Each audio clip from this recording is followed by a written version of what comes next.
Hi everybody, I'm Maggie and this is Cycle 1, Week 13 Geography, where we are focusing on Western Africa for our new grammar work this week. And the areas that we're talking about include Atlantic Ocean, Senegal River, the Niger River, Sahara Desert, and the Ivory Coast. The song we're going to be using is set to the tune of In the Jungle, and it goes like this. Western Africa, Atlantic Ocean, Senegal River, Niger River, Sahara Desert, and the Ivory Coast. Awee, Western Africa. We're going to sing it again. Western Africa, Atlantic Ocean, Senegal River, Niger River, Sahara Desert, and the Ivory Coast. Awee, Western Africa. And that's the tune. Now let's talk about how we're doing this in class. So in addition to saying all of the places and having a call and respond in class, I also have this lovely little picture that helps with showing where the different areas are. So for example, we have the big brown areas, the Sahara Desert, Atlantic Ocean, obviously the ocean, the Senegal rivers in red, the Niger rivers in purple, and the Ivory Coast is right here in green. Now, when it comes to our maps, it's actually an easy week as far as finding these locations. Some of the weeks are a little bit crazy, but this one is easy. So first, we know if we're using our black line maps, the Atlantic Ocean is going to be right in this particular area. The Sahara Desert is also easy to find because if you notice this grayed out portion on the map where the rest of everything looks white, but you have this light gray, that whole area is going to be the Sahara Desert. So you're going to have the kids just outline the Sahara Desert. Then if you go over to this dark gray dot and go right to the right of it, that river, and then go hop right past that to this blue line. That is going to be the Niger River. Oops, sorry. This one here, that first one that I passed over, that is the, the Senegal River. This is the Niger River. And then in this little spot down here, I don't know if you can see it, but this is the Ivory Coast. So relatively an easy week as far as finding locations.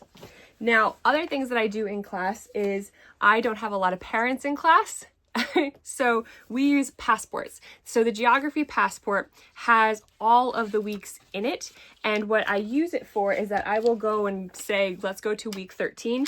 Everybody will bring up week 13.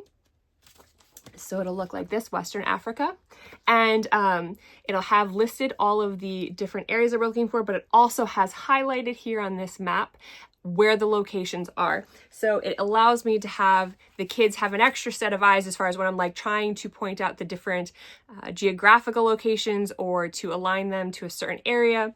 Having these little passports handy is really helpful. And every week they have to get stamped or get a sticker, and believe me, they never let me forget it. It's one of their favorite parts is getting their passport stamped for the week.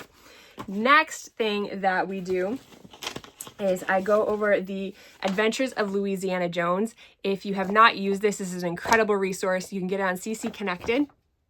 And they go through each week, and it's a story about Louisiana Jones and how she's going through the different areas that are associated with that week's new grammar. What's awesome about it is she gives different clues as far as how to say the different areas. She will give different contextual things to say, like go up to, I was trying to go and I got stuck in a box, right? And she's referring to like this box here on the map. So she uses these contextual clues to help you be able to not only say the different areas, but also to find it on a map. So for kiddos that are going for Memory Master, you have the song, you have practicing saying it. And for those who are interested in a story, this also gives kids another way to memorize it when it comes to being able to find those locations on the map. There's also these lovely geography poems. I will link those below as well. It's just another way if your kids like stories or poems as far as remembering. It's another awesome one. Now, how do I practice this at home with my kiddos? Now, one thing we're doing is we're obviously doing copy work to be able to practice these words and spell them out, practicing in print and cursive. I will use the inside of our passports. I cut out all the pages and I will have them pull one of the cards, and then they have to go and find the areas on the map. So that's one kind of thing they do for fun. Another one is we will go and I have little, I call them like flashlight cards, and they are just like this. And what happens is they will pick a card. They have to tell me, it's the prompt from Memory Master. So for example, tell me about Japan, or this case, tell me about Western Africa. And they'll have to give me the answer for Western Africa, all the different areas. We'll shine a flashlight and see if they got it right. So that's about it. That's how we're practicing this week. That's how we are practicing when we are in community. And I hope these ideas help you. If you have any ideas of how you practice geography, both in community and at home, I'd love to hear them. Leave them in the comments and we'll see you next week.